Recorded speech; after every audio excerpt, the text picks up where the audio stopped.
अस्सलाम वालेकुम dear students, my self Asif Nawaz, lecturer physics. Dear students, आज का जो हमारा टॉपिक है वो चैप्टर नंबर 14 से बिलोंग करता है और उसका नाम है force on current carrying conductor. अब आप ये देखें कि आज जो हम डिस्कस करेंगे एग्जाम में इसका क्या काम है। तो ये सवाल बतौर लॉन्ग क्वेश्चन आता है और इसमें से एमसीक्यूज भी बन सकते हैं और शॉर्ट क्वेश्चन भी, वो हम अपने लेक्चर में साथ साथ डिस्कस करेंगे। तो आपने वीडियो को तवज्जो से सुनना है और आखिर तक देखना है। तो चलते हैं अपने लेक्चर की तरफ और हमारा जो टॉपिक नेम है वो है force on current carrying magnetic field. Current carrying conductor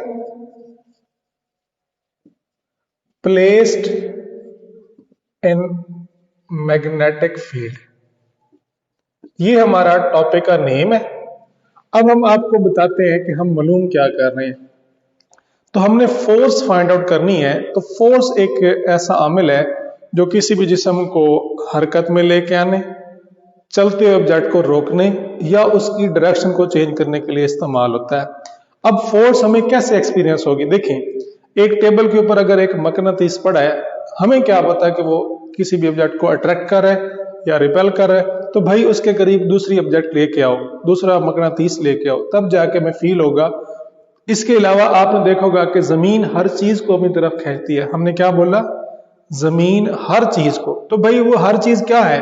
उसके करीब वो चीज लेके आओ, तभी आपको पता चलेगा कि जमीन खींच रही है कि नहीं खींच रही। अगर जमीन के ऊपर कुछ नहीं है और जमीन सिर्फ अकेली है, हमें क्या पता क्या कर रही है। तो जमीन को अगर फोर्स लगानी है तो किसी ऑब्जेक्ट के ऊपर लगानी है। तो इससे ये साबित हुआ कि फोर्स तब आपको एक्सपीरियंस होगी, तब आपको फील होगी जब आपके पास दो ऑब्जेक्ट होंगे। जब आपके पास दो ऑब्जेक्ट होंगे तो आप लोगों को ये मानना जरूरी है कि at least two fields are required for experience of force. यानी अगर आप लोगों को फोर्स फील करनी है तो आपके पास कितने फील्ड होने चाहिए?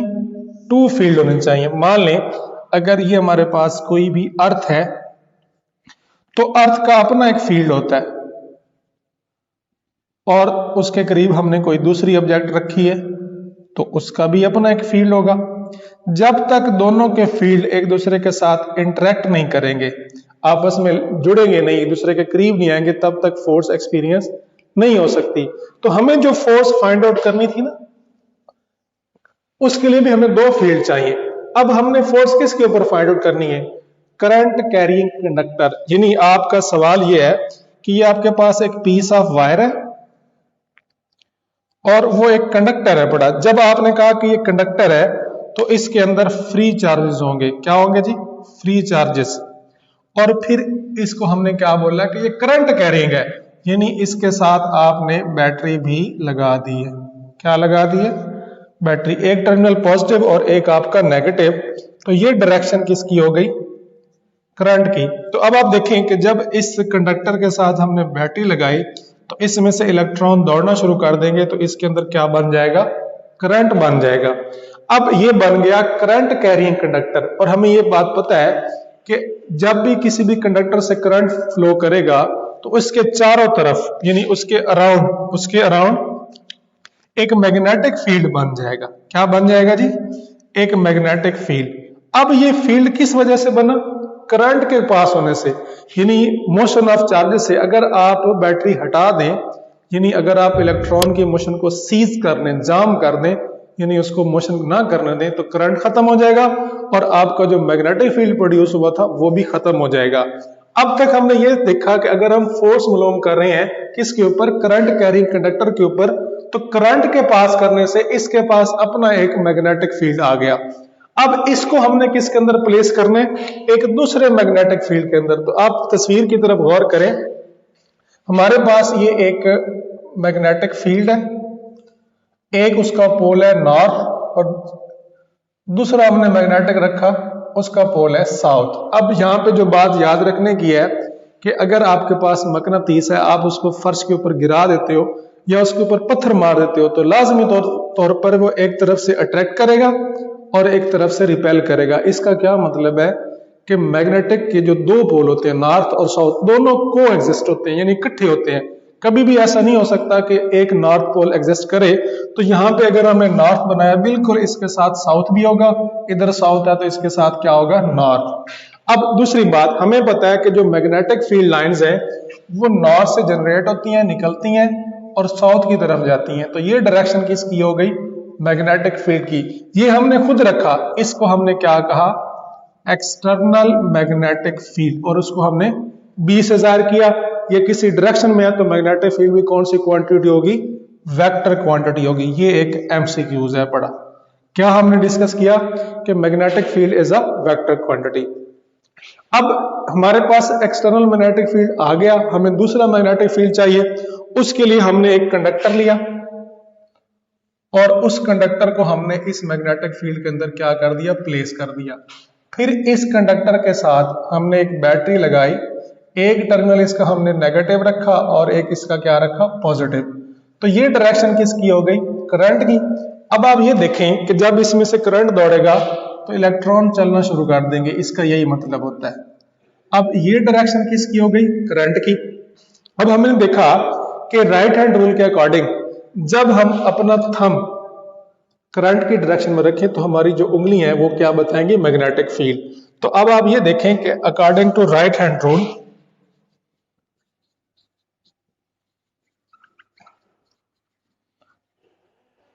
अगर आपकी रोटेशन करंट आपका अपवर्ड है, करंट आपका क्या है जी अपवर्ड, तो इस तरह अगर आप अपने पेपर पे यूं रखें कॉपी के ऊपर, अंगूठा जो थंब है अगर अपवर्ड है तो डायरेक्शन 12, 11, 10 यानी एंटी क्लॉकवाइज। अपवर्ड के लिए आपकी क्या डायरेक्शन बनेगी मैग्नेटिक फील्ड की एंटी क्लॉकवाइज। और इसी का वाइस वर्सा अगर आप कर लें, अगर आप डाउनवर्ड की बात करते हैं तो आपके पास ये बन जाएगी डायरेक्शन क्लॉकवाइज। ये भी आपके पास क्या है एमसीक्यूज हैं जी, इसको आपने डिस्कस करना है। तो अपने टॉपिक की तरफ बढ़ते हैं।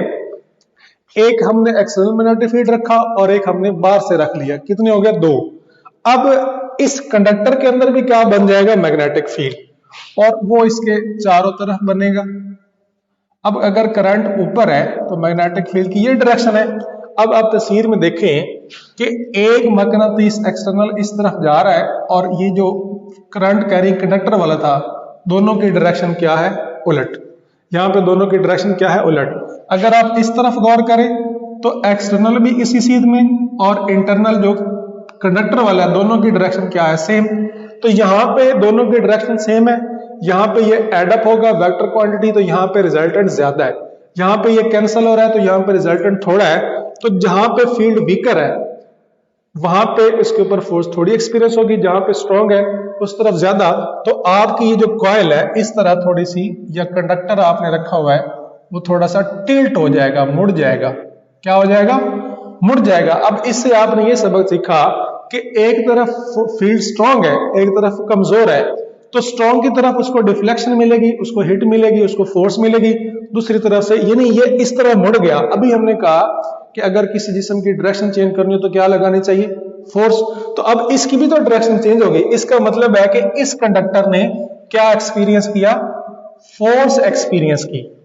अब ये जो फोर्स है ये तब तक एक्सपीरियंस हो सकती है जब तक आपके पास अवेलेबल चार्ज है पड़े। यानी हम अगर कहें कि ये किस पे डिपेंड करती है तो इसकी जो डिपेंडेंस है वो है चार्ज के ऊपर। अगर आपके पास कंडक्टर नहीं है उसके पास चार्जेस नहीं है तो फोर्स भी नहीं होगी। दूसरी बात जितना आपका ये कंडक्टर ज्यादा लंबा होगा उसमें उतने ज्यादा चार्जेस होंगे। अगर नंबर ऑफ चार्जेस की तादाद ज्यादा है तो वो ज्यादा मोशन करेंगे, ज्यादा करंट बनेगा। क्या बनेगा ज्यादा करंट। जितना करंट ज्यादा स्ट्रॉन्ग होगा उतना इसका मैग्नेटिक फील्ड भी स्ट्रॉन्ग होगा, वो दूसरे से इंटरेक्ट करेगा तब भी आपकी फोर्स ज्यादा एक्सपीरियंस होगी। तो ये चार्ज पर डिपेंड करता है। दूसरा मोशन ऑफ चार्ज उनकी स्पीड पर डिपेंड करता है। जिसकी जितनी ज्यादा स्पीड होगी उतना ज्यादा मैग्नेटिक फील्ड स्ट्रॉन्ग बनेगा और उतना ज्यादा आपका फोर्स एक्सपीरियंस होगी। तीसरा फैक्टर इसका क्या है मैग्नेटिक फील्ड।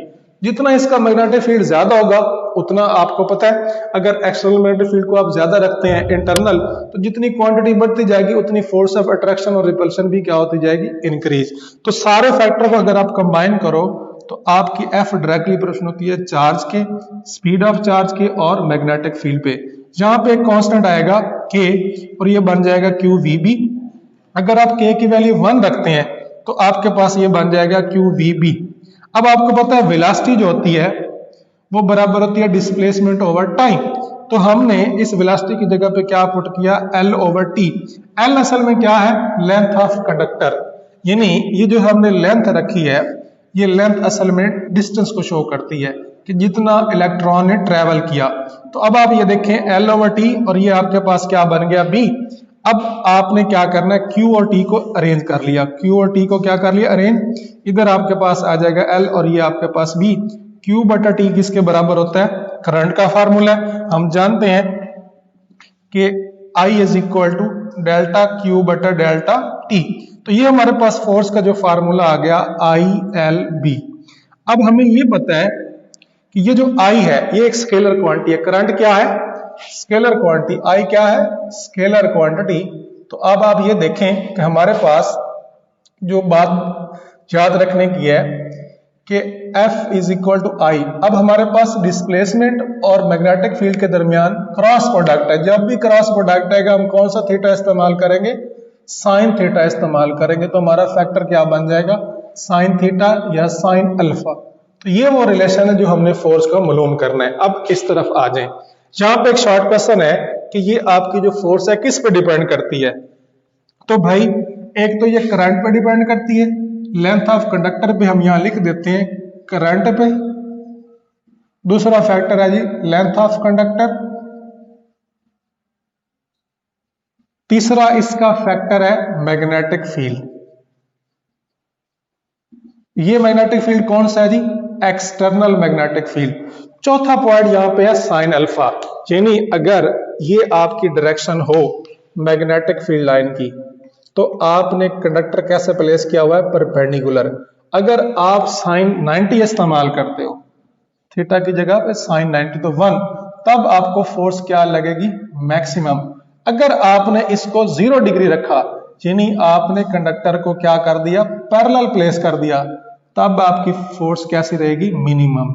तो यहां पे ये शॉर्ट क्वेश्चन भी आ सकता है कि what are the condition on which magnetic force is 0। यानी अगर हम कहें कि कंडक्टर के ऊपर फोर्स 0 है तो क्या कंडीशन होगी, 0 डिग्री का एंगल होना चाहिए। तब कंडक्टर और मैग्नेटिक फील्ड कैसे प्लेस होंगे, पैरेलल। और मैक्सिमम फोर्स के लिए कैसे होंगे, परपेंडिकुलर। तो थीटा कितने डिग्री का बनेगा, 90 डिग्री का।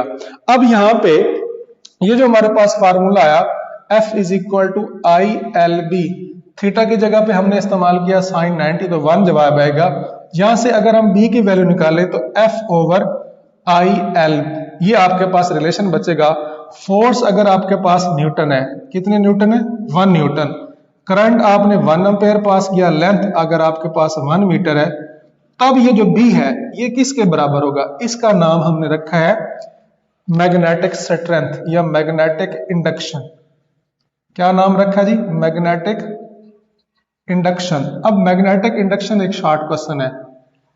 When length of conductor is 1 metre and 1 ampere current is passing through it, it experience a force of 1 newton, then it's magnetic field strength is equal to 1 tesla.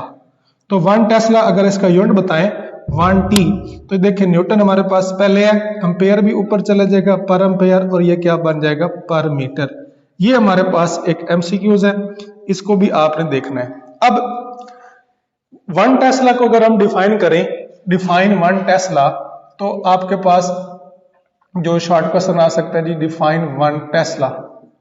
तो 1 Tesla असल में magnetic field strength है, यानी if force is 1 newton when 1 ampere current is passed through conductor